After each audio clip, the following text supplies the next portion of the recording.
Assalamualaikum. Hi, my name is Nur Izzati binti Muhammad Rizal, matric number I181022812. Today I will talk about chapter 8, Securing Information System, subtopic 8.1, why are information system vulnerable to destruction, error and abuse.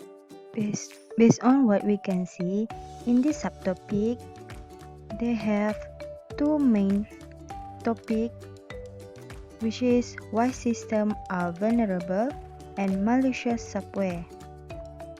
First of all, we must know why systems are vulnerable. When large amounts of data are stored in electronic form, they are vulnerable to many kinds of threats. Through communication network information systems in different locations are interconnected. The potential for access, abuse, or fraud is not limited to a single location but can occur at any access point in the network. Domestic or offshore partnering with another company contributes to system vulnerability if valuable information rises on network and computer outside the organization control. Without strong safeguard, valuable data could be lost, destroyed, or fall into the wrong hands, revealing information trade secrets or information that violates personal privacy. We move to internet vulnerabilities. Telephone service based on internet technology is more vulnerable than the switch's voice network if it does not run over a secure private network. Mass voice over IP traffic over the internet is not encrypted. Hacker can intercept conversation or shut down voice service by flooding service supporting voice over IP with bogus traffic. Next is wireless security challenges. Whether it's a home or business network, the risks to an insecure wireless network are the same. Some of the risks include piggybacking, bot driving, evil twin attacks, wireless sniffing, unauthorized computer access, shoulder surfing, and the last one is theft of mobile devices. And the last point in this subtopic is malicious software. In this point, we must know four main points, which is viruses, worms, Trojan horses, and spyware.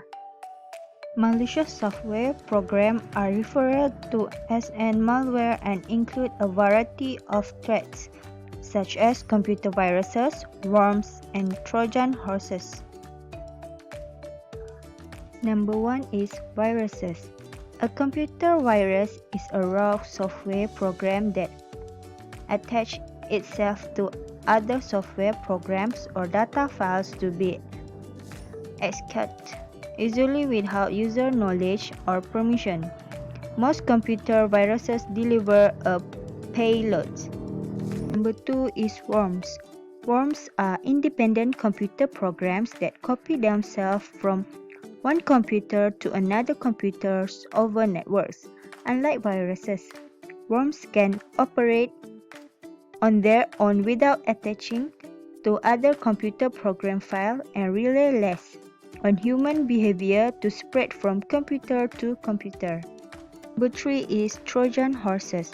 A Trojan horse is a software program that appears to begins but then does something other than expected. The Trojan horse is not itself a virus because it does not replicate,